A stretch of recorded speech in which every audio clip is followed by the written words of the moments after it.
Assalamualaikum warahmatullahi wabarakatuh. Selamat pagi anak-anak. Bagaimana kabar kalian pagi hari ini? Ibu harap kalian selalu dalam keadaan sehat walafiat. Nah, anak-anak, apakah pagi hari ini kalian sudah sarapan? Bagus sekali. Jangan sampai lupa untuk selalu bersarapan ya, karena sarapan itu sangat penting bagi kecerdasan otak kita dan dapat membantu kita agar lebih fokus selama belajar. Hari ini kita akan belajar di tema 3, benda di sekitarku, subtema 4, keajaiban perubahan wujud di sekitarku, pembelajaran 1.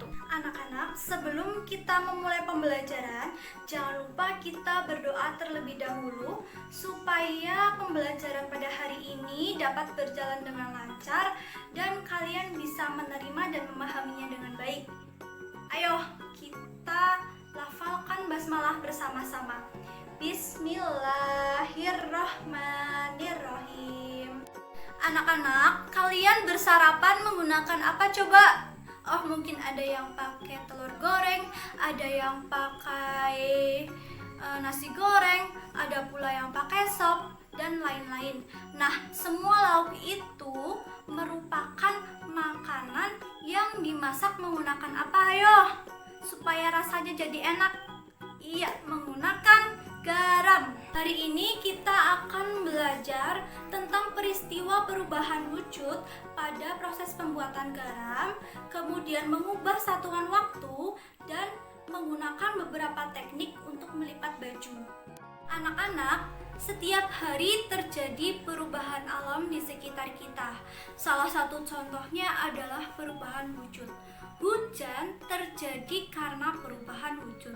Kemudian makanan menjadi enak, menjadi nikmat karena adanya garam yang diperoleh dari perubahan wujud. Coba kalian bayangkan, bagaimana jika tidak ada garam? Pasti makanan nanti akan terasa tidak enak kan? Nah, lalu bagaimana perubahan wujud terjadi pada pembuatan garam? Agar kalian lebih paham, kalian simak baik-baik bacaan yang berjudul Bertani Garam. Bertani garam. Garam dihasilkan dari air laut. Di pinggir pantai, petani garam membuat ladang garam. Ladang garam ini berbentuk tambak-tambak untuk menampung air laut. Ladang garam terbentang luas di pantai yang tidak memiliki banyak sungai. Contohnya di pantai utara Pulau Jawa, Madura, Sumatera, Sulawesi, dan pantai-pantai di daerah Nusa Tenggara. Bagaimana proses menghasilkan garam? Pertama, petani menyiapkan petak-petak tambak. Tanah di dalam petak tambak terlebih dulu harus dipadatkan. Setelah tambak garam dibuat, lalu diisi air laut dengan kedalaman tertentu. Air laut yang terkena sinar matahari akan menguap dan meninggalkan kristal-kristal garam. Untuk mendapatkan lapisan garam yang tebal, setiap hari harus ditambah air lautnya. Hal ini untuk menggantikan air laut yang menguap. Setelah sekitar 210 hari atau setelah musim kemarau berakhir, lapisan garam di dasar tambak pun harus segera dipanen. Memanennya jangan menunggu musim hujan tiba. Mengapa? Sebab kualitas garam akan menurun atau tidak bagus. Garam-garam setelah dipanen lalu dijual ke pabrik untuk ditambahkan zat iodium dan dikirim ke daerah-daerah. Nah, setelah kalian menyimak tentang proses pembuatan garam, sekarang Bu Guru akan menceritakan kembali bagaimana proses pembuatan garam. Pertama-tama, petani menyiapkan petak-petak tambak lalu diisi dengan air laut. Air laut yang terkena sinar matahari akan menguap meninggalkan kristal-kristal garam. Nah, setelah 210 hari atau setelah musim kemarau kemarau berakhir, lapisan garam di sekitar tambak harus segera dipanen. Nah, kemudian setelah dipanen, garam dijual ke pabrik untuk diberi zat iodium. Anak-anak, waktu yang dibutuhkan petani garam untuk mengisi satu petak air laut adalah 2 jam. Lalu berapa lama waktu yang diperlukan dalam satuan menit? Tahukah kalian bahwa satuan jam bisa diubah menjadi satuan menit loh? Caranya bagaimana ya kira-kira? Ayo kita cari tahu bersama. Sekarang, kalian perhatikan jam analog berikut ini. Pada gambar tersebut, terdapat 3 jenis jarum. Jarum yang panjang menunjukkan menit, sedangkan jarum yang pendek menunjukkan jam. Kemudian untuk jarum yang tipis atau yang kecil itu menunjukkan detik. Pada bagian pinggir jam terdapat garis strip yang melingkar, dan apabila kita hitung, setiap angka terdapat 5 garis strip. Sehingga jika dihitung atau dijumlahkan secara keseluruhan, maka 5 strip dikalikan ada 12 angka. Sehingga 5 dikalikan 12 sama dengan 60. Nah, dari situ dapat diketahui bahwa 1 kali jarum jam bergerak, maka ada 60 kali jarum menit bergerak. Sehingga 1 jam sama dengan 60 menit. Diingat-ingat ya, jangan sampai lupa. Sekali lagi, 1 jam sama dengan 60 menit. Jika 1 jam 60 menit, maka 2 jam sama dengan 2 dikali 60 sama dengan 120. Jadi, waktu yang dibutuhkan petani garam untuk mengisi 1 petak adalah 120 menit. Untuk meningkatkan keterampilan kalian dalam menghitung satuan waktu, coba kita kerjakan bersama-sama soal berikut ini.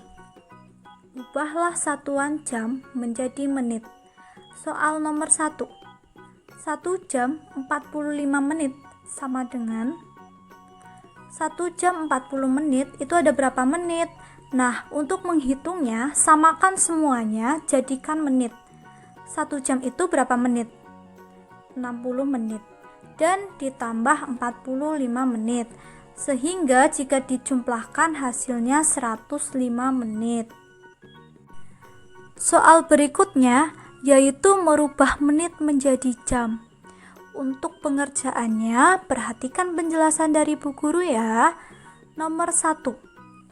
70 menit sama dengan berapa jam dan berapa menit? Kita bagikan. 70 menit itu dikurangi 60. Sisanya berapa ya? Betul, sisanya 10 menit. Sehingga 60 menit itu sama dengan berapa jam?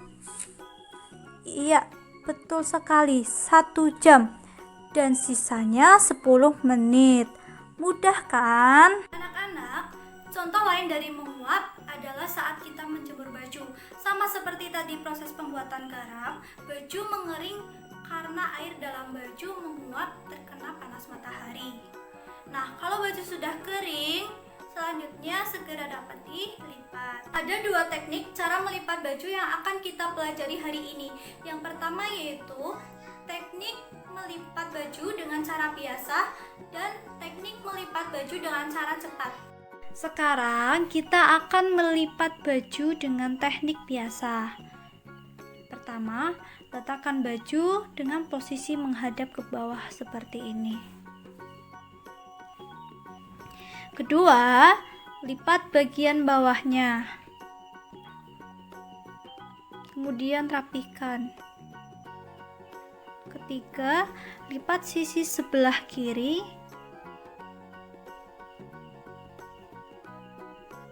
Lalu diikuti dengan lipatan lengan. Yang keempat, lakukan dengan cara yang sama pada sisi sebelah kanannya.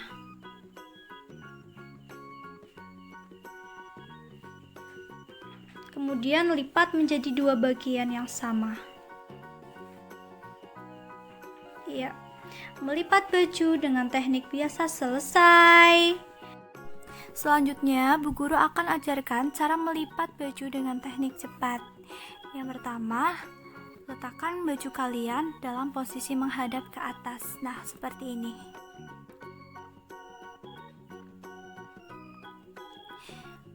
Lalu kalian buat garis seperti ini untuk membantu kalian dalam melipat. Nah, ambil kemudian lipat ke bawah, lurus ke bawah.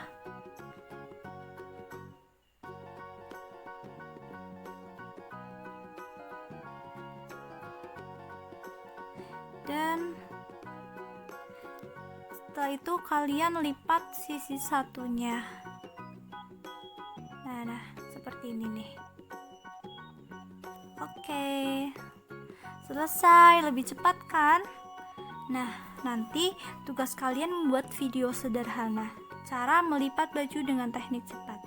Selamat mencoba. Hari ini kita telah belajar tentang perubahan wujud pada proses pembuatan garam dan pengeringan baju, mengubah satuan waktu, dan praktek melipat baju dengan berbagai teknik. Demikianlah materi yang bisa Bu Guru sampaikan. Semoga bisa bermanfaat bagi kalian semua. Pesan Bu Guru, kalian tetap semangat belajar dan yang terpenting selalu jaga kesehatan. Terima kasih. Wassalamualaikum warahmatullahi wabarakatuh.